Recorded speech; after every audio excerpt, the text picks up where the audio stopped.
अस्सलाम। मेरा नाम डॉक्टर राबिया है और मैं इत्तेफाक अस्पताल में छाती के कैंसर के डिपार्टमेंट से मुंसलिक हूँ। आज हम छाती के कैंसर के मुतालिक इलाज के बारे में कुछ बातें करेंगे।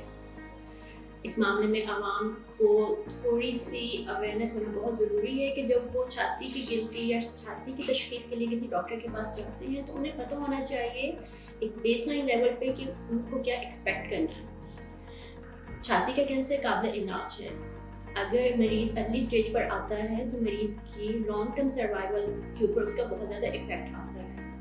किसी भी कैंसर की तरह इस कैंसर के इलाज के कुछ हिस्से हैं और उन तमाम हिस्सों का एक सर्टेन सीक्वेंस में आना बहुत ज़रूरी है। हमारे पास जो मरीज़ आते हैं उनमें हम जो इलाज ऑप्शन उनको देते हैं उसके 3 हिस्से होते हैं। इनमें एक हिस्सा होता है दवाइयों से इलाज, जिसको हम कहते हैं कीमोथेरेपी। दूसरा हिस्सा होता है सर्जरी, जिसमें हम या तो मरीज़ की छाती का कुछ हिस्सा रिमूव करते हैं या इन सम केसेस पूरी छाती रिमूव की जाती है। और तीसरा हिस्सा होता है रेडिएशन थेरेपी, जिसे हम उर्फ आम में कहते हैं शुआओं से इलाज। अब ये तीनों चीज़ें एक दूसरे का नेमुल बदल नहीं हैं, ये कैंसर के इलाज का एक हिस्सा है। मरीज़ और उसके डॉक्टर को ये चीज़ मद्देनज़र रखनी चाहिए कि एक हिस्सा करा के मरीज़ घर में नहीं चला जाएगा और फिर 1 साल बाद वापस आए कि हाँ अब दूसरा हिस्सा कर जाए। एक सर्टेन टाइम लाइन में ये तमाम हिस्सों का होना ज़रूरी है एंड दे मे ओवरलैप। किसी भी एक कमरे में बैठे हुए कैंसर के 5 मरीज़ हो सकता है डिफरेंट टाइम लाइन पर चल रहे हों। किसी में हम दवाइयाँ पहन लेते हैं, किसी में हम सर्जरी पहन लेते हैं और एक सर्टेन सीक्वेंस नहीं होगा। हर पेशेंट का कस्टम मेड ट्रीटमेंट होगा। कीमोथेरेपी की जब हम बात करते हैं तो इसमें एक तो आम कीमोथेरेपी की दवाई है, लेकिन कुछ मरीज़ों में ब्रेस्ट कैंसर की ऐसी किस्म होती है कि उसमें हम ख़ास किस्म की दवाई भी देते हैं जो कि हर्सेप्टिन के इंजेक्शन पर मुश्तमिल हो सकती है या कुछ लंबे अरसे के लिए दवाइयों पर भी मुश्तमिल हो सकती है। तो एक आम बात जो सब मरीज़ों को पता होनी चाहिए कि अगर एक मरीज़ कोई दवाई खा रहा है तो वो दूसरे मरीज़ के लिए नहीं है। You can not give and take your medicine. अब एक और चीज़ कि जब कोई मरीज़ हमारे पास ऑपरेशन के लिए आता है तो उनका ख्याल होता है कि हमारी छाती पूरी काट दी जाएगी और ये एक म्यूटिलेटिंग सर्जरी है जिसका मरीज़ के ऊपर सोशल और साइकोलॉजिकल काफ़ी इफेक्ट होता है। तो मरीज़ों को ये पता होना चाहिए कि लाजमी नहीं है कि मरीज़ की पूरी छाती जो है वो हम रिमूव करें।